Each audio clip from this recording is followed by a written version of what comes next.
Thank you for joining us, Charles. So the first question I actually have, since we know you've done a lot of work looking at an alternative way of looking at economics. So the question that we actually have for you is, the common saying is that money is the root of all evil. What are your thoughts on that general notion that people seem to love throwing out there? Yeah, so if you quote that, someone will correct you and say, no, it's the love of money that's the root of all evil. I don't think it's the root of all evil. But it sure looks that way. Yeah. It doesn't seem to be a positive force in the world. One thing that I ask why, what is it about money that makes it seem like the root of all evil? What properties does it have that other kinds of possessions don't have? And how could we perhaps redesign money, or how could money evolve so that it's no longer the root of all evil?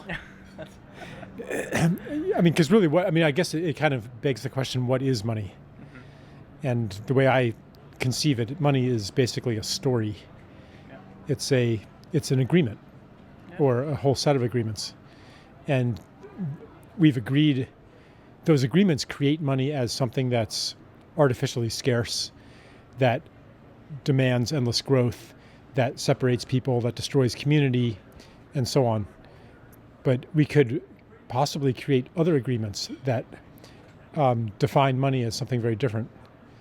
So this is, it would take me a long time to really answer that question. Of course, no, that was an interesting way of going towards it. So, obviously you kind of alluded to it a little bit in there, but do you feel that money is a necessary part of this world moving forward, or do you see a potential world where it's no longer needed, and whether something comes into its place, or it just completely is no longer? Well, I think as the deep stories of our culture change, of our civilization, the story that we call money will have to change as well. And that means that I think someday money will have evolved into something that we would almost not recognize as money. Would you still call it money? I don't know. But I think we do need some way to coordinate human activity over a vast scale, yeah, and to direct resources to meet needs in a society where not everybody knows each other personally, and not everybody knows what everyone needs, yeah, and where people are doing things that are so specialized that they have to be coordinated with thousands or millions of other people all around the world. Unless we retreat to a hunter-gatherer world with 50 million people, we're going to have some way to do that. And that can be a beautiful thing. 1 billion, 2 billion, 5 billion human beings can create things together that 50 million might not be able to. So we'll need some way to do that. So maybe, essentially money is already sort of a data system. I liken it to signaling molecules in a body that direct resources and say, I'm hungry, or I've had enough, or I need this, I need that. Like, money is supposed to do that. Yeah. It doesn't do it very well, yeah, but theoretically it could do that. So yeah, I think if you expand the conception of money to be that, to be the medium through which human beings coordinate their creativity and meet each other's needs, then yeah, I think we will always have money. But it could be something very unrecognizable. Yeah, very different from the way that we know it at this point, that's for sure. And I guess, in your opinion, not just relating to the economy, I know we've kind of been looking a little bit at that aspect of things, how important do you feel is being conscious in all areas of the world, or how important is it to incorporate consciousness into all areas of life? I challenge you to find a human being who says that, well, I'm not very conscious. Everybody probably thinks that they're above average in their level of consciousness. That's true. So what is this thing that we're pursuing and congratulating ourselves for? I love that. I love that approach to it. Yeah, it's very true. Okay. So we're very familiar with your TED Talk that you had, and you spoke quite extensively on the idea of interconnectedness within that TED Talk. With that in mind, how do you feel that events such as the one that we're at here, the Science Non-Duality Conference, what was I going to ask here with that? You threw me off with that last one. It's good. So yeah, I guess with the whole interconnectedness idea, that this event itself is not only impacting those who are actually here in attendance, but it's kind of elevating through the collective consciousness that's being raised just by this event actually happening. How important do you feel that is to the world, and how important do you feel it is that events like this actually take place? Oh, I'd say 6. Is that on a scale of 1 to 10? Yeah. Okay. No, I mean, how important?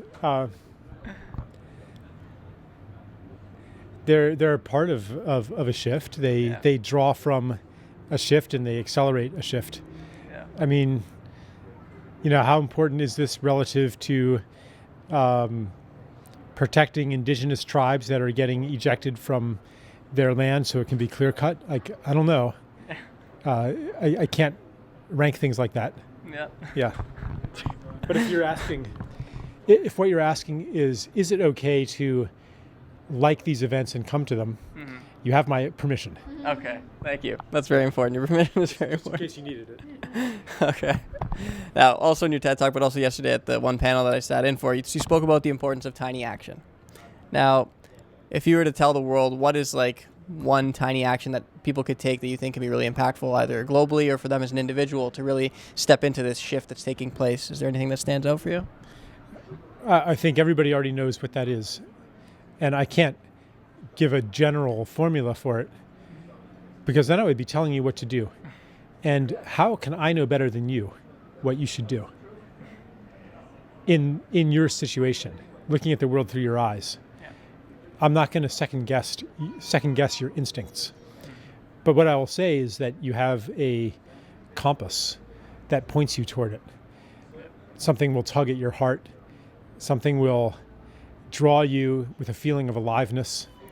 And it's the thing that makes you feel like this is the most important thing I could be doing at this moment. And, in a lot of moments, maybe there isn't a most important thing or a most fun thing, or a most alive thing. Life doesn't have to be that rigorous. But when those moments come, and sometimes they come by surprise. Like with me, they come by surprise. Like I think that there's something really important I have to do. And there's like my 10-year-old wanting my attention. And it's like, oh, he's getting in the way of this important thing I have to do. And then all of a sudden I realize, oh, this is the most important thing I could be doing right now. And I can't measure its importance compared to maybe some piece of writing I'm putting out there or some deadline I'm trying to meet. But if you add up the consequences in 20 years, 30 years, 50 years, 200 years, maybe that was the most important thing I could do. So to recognize that, I think it's very much a matter of clearing away habits of separation, habits of scarcity, habits of hurrying, habits of judgment. You clear these things away, and then the small action becomes clear. And it may not end up being a small action, but even the big actions come from the same place.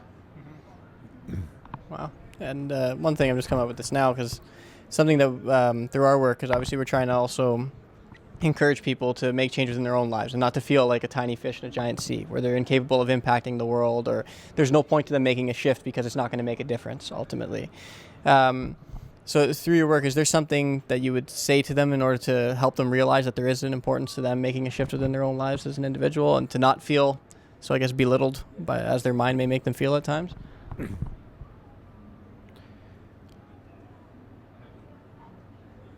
I guess I would just encourage people to trust the feeling of significance, because there'll be a lot of voices, saying that it's insignificant. Mm-hmm.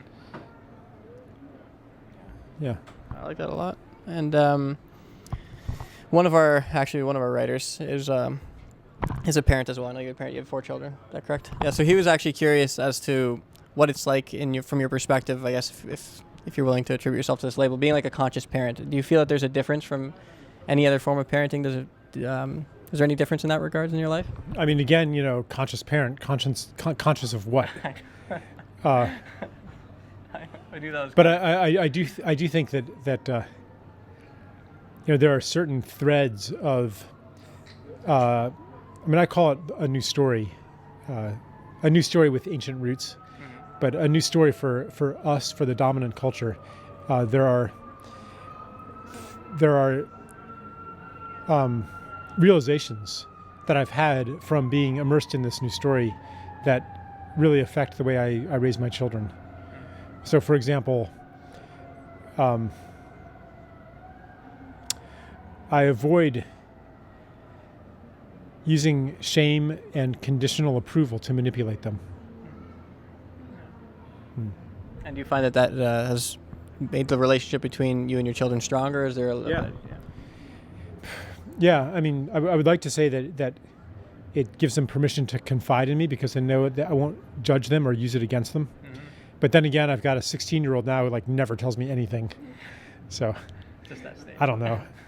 I don't know a 16-year-old that tells anybody anything other than their friends. Yeah, yeah, I think that's, well, I think you might have touched upon this. I'll ask you, but just in case, feel free to turn it down. But it was basically, your work has obviously led you down a lot of interesting things, but is there one thing from your work that, whether it impacted you specifically or something that just stands out that you would like to, I guess, share with the world, or something that you would like to encourage people to look into or to think more critically about, whatever the case may be?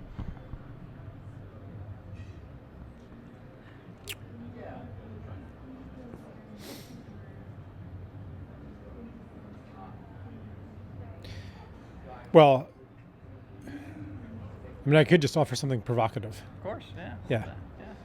Which is, stop trying to be a good person. Okay. I like that. Thank you for joining us, Charles. This was really fun. You got me a couple good times, and I love that. So this was a lot of fun. Thank you. How important do you feel that is to the world, and how important do you feel it is that events like this actually take place? Oh, I'd say 6.